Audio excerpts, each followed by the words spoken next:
കടയിൽ കിട്ടുന്ന അതേ ടേസ്റ്റിൽ നമുക്ക് വീട്ടിലൊരു ബട്ടർ നാൻ ഉണ്ടാക്കിയാലോ? അപ്പോൾ അതെങ്ങനെ ഉണ്ടാക്കാമെന്ന് നോക്കാം. ഒരു ബൗളിലേക്ക് നമ്മൾ കുറച്ച് ഈസ്റ്റ് എടുക്കുക, അതുപോലെ തന്നെ കുറച്ച് പാലും കൂടെ ചേർത്തിട്ട് മിക്സ് ചെയ്ത് മാറ്റി വെക്കണം. കട്ടയൊന്നും ഇല്ലാത്ത രീതിയിൽ മിക്സ് ചെയ്ത് മാറ്റി വെക്കണം. അതിനുശേഷം ഒരു പാത്രത്തിലേക്ക് കുറച്ച് മൈദ, അതുപോലെ തന്നെ ഉപ്പ്, തൈര്, കലക്കി മാറ്റി വെച്ചേക്കുന്ന ഈസ്റ്റിൻ്റെ ആ ഒരു ബാറ്ററും കൂടെ ചേർത്തിട്ട് നന്നായിട്ട് മിക്സ് ചെയ്തെടുക്കുക.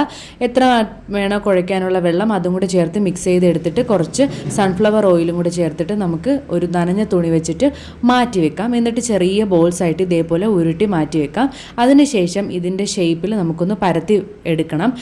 നമ്മളിങ്ങനെ പരത്തി കഴിഞ്ഞിട്ട് അതിൽ കുറച്ച് മല്ലിയിലയും കൂടി വെച്ച് കൊടുത്തിട്ട് പിന്നെ നമ്മളൊന്ന് പരത്തിയെടുക്കണം. അപ്പോൾ ഇത് ഉണ്ടാക്കാനായിട്ട് ഒരു കുക്കർ എടുക്കുക, അതിൻ്റെ സൈഡിലേക്ക് ഇത് ഒട്ടിച്ചു കൊടുക്കുക. എന്നിട്ട് തീയിൽ കാണിച്ച് ഇതേപോലെ ചുട്ടെടുത്താൽ മതി.